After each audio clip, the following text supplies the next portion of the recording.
Welcome to the Reconnection Club podcast, the show that helps parents heal troubled relationships with their adult sons and daughters.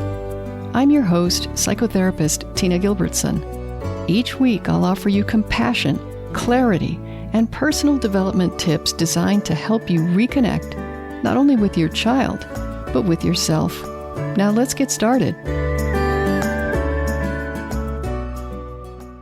Some young adults, both sons and daughters, will at some point abandon their mothers to go live with or otherwise embrace a father who wasn't around much when they were young.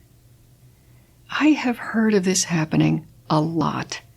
And although I can't tell you exactly why this happens, I wanted to talk about it today just in the interest of sharing a few things I've observed about this seemingly quite common situation.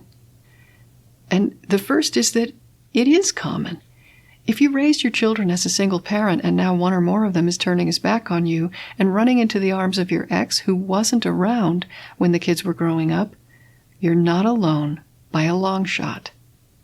I can't tell you the number of times I've heard about exactly this scenario, where you raise your kids on your own, your ex has little or nothing to do with them, and now suddenly he is like a hero and you become chopped liver.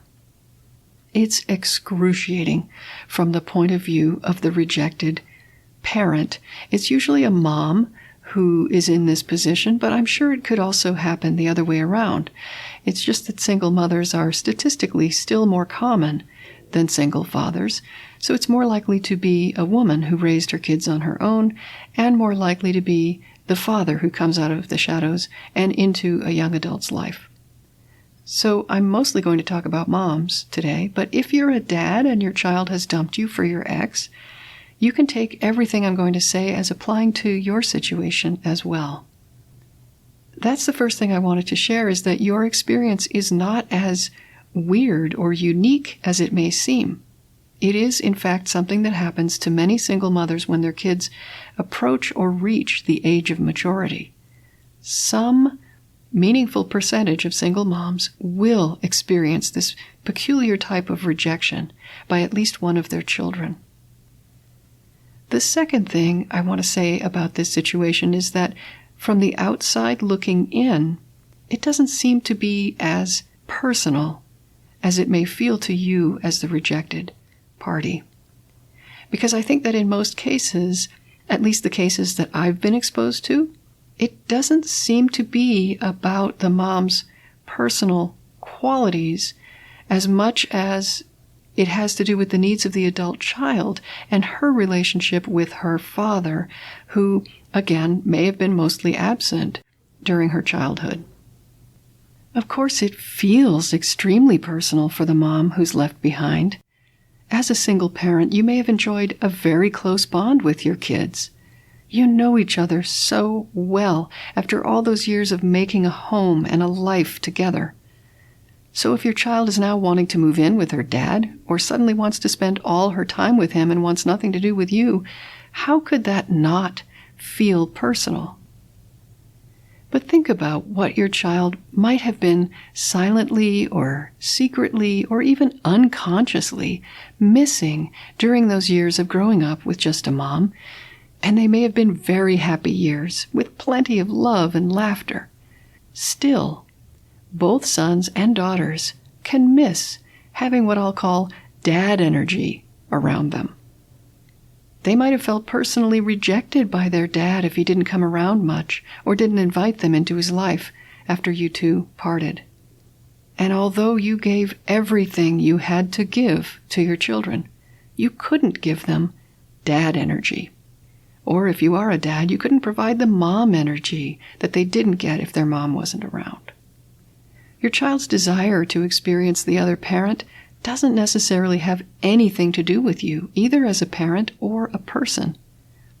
So if your child is now running toward the dad energy that he didn't get when he was a kid, that says nothing about your worth or quality as a mom. But I can hear you ask, why can't my child enjoy that dad energy without kicking mom to the curb? To which I say, good question. I wish I had a definitive answer for you. I thought I might get a clue when my friend's 18-year-old son came back home after living for a year with her ex-husband, his father who'd left when he was just 5 years old. My friend's son had become surly with her in the summer before his last year of high school.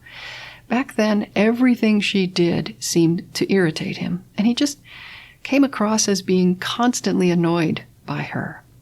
So it wasn't a huge surprise when he up and decided to leave, and he went to go live with his father, a man who had serious alcohol and drug problems, unfortunately, but who lived not too far away, so the son was able to finish high school from his dad's house. Throughout that entire year of living with his dad, the son refused all contact with my friend, his mom, and of course my friend was deeply distressed and worried and hurt by this mysteriously hostile behavior. Well, a year later, without any fanfare, her son came back to live with her.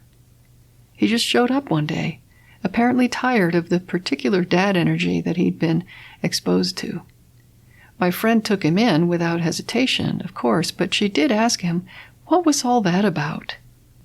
And as she told me about asking her son this, I was hanging on the answer because I wanted to hear from the horse's mouth why this young man had rejected his mom in favor of a father he barely knew. I was thinking, this is it. I'm finally going to get some answers as to why this happens. But her son apparently just said, I don't know. Either he knew and didn't want to say, or he really didn't understand all the complex forces that may have been acting on him and guiding his behavior. Either way, that story illustrates a third thing I wanted to tell you about this confounding situation, which is that you may never get an answer about why your child is making this choice. They may or may not know exactly why they're rejecting you, but I'd be willing to bet that they're not doing anything they're doing just to hurt you. I think that as with most estrangements, the parent's pain is collateral damage. It is secondary to some goal that's compelling the adult child from within. I do have a couple of different hypotheses about why it might feel necessary to cast mom aside to explore a relationship with dad, and I'll share these with you just as points to consider. I don't really know because there's no research on this, and I just don't have enough information to be sure what's going on here. But depending on your ex's approach to your child, his level of involvement, and so on, the relationship with dad may feel just tenuous enough that mom energy is too dangerous to be entertained at the same time. Anything that might interfere with the soaking up of dad energy feels like it has to be put aside.